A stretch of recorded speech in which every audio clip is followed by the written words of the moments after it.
I'm Kimberly Pettigrew, and I'm from Knoxville, Tennessee, and I work in food systems. My journey is a little bit swirly, but I am now at the United Way of Greater Knoxville working in systems change. But I've had kind of a interesting path to get here. I've worked at farms. I'm a certified artisan cheesemaker. I have a background in nutrition and journalism, so I've also worked in magazines. And so this is a good fit for somebody who has a lot of lived experiences in the system. I have been in this program for, I believe this is going on my 8th year. Usually I put others first, like self-sacrificing a lot.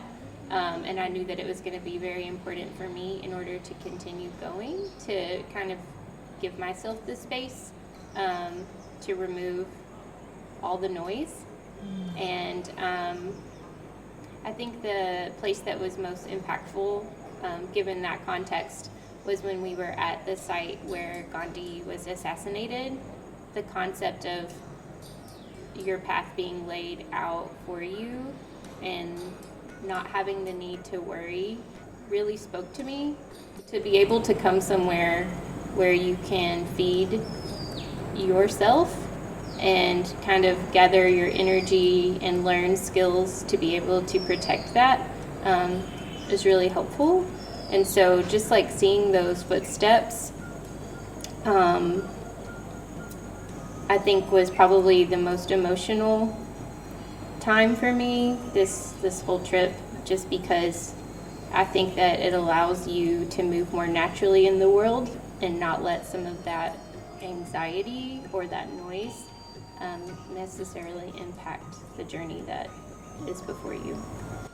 I found when I was doing an assessment in my community, just like in seed scale, right, where we get data, and I learned that people who screened as food insecure using the USDA screener, which is like our gold standard, but when asked for their own definition of the word, they really struggled. It's not a term used by community. And then asked if they see themselves as food insecure, and the numbers plummeted.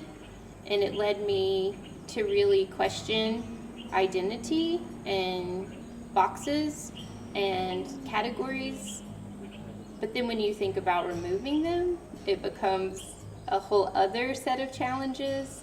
And so I'm not saying I found the answer, but I think that the concept of category theory that we discussed about the sum of its parts, like these little things that are floating around can come together and have the same picture, but what it's made of can be different. And I think that really struck me as the energies that these people that we call food insecure have.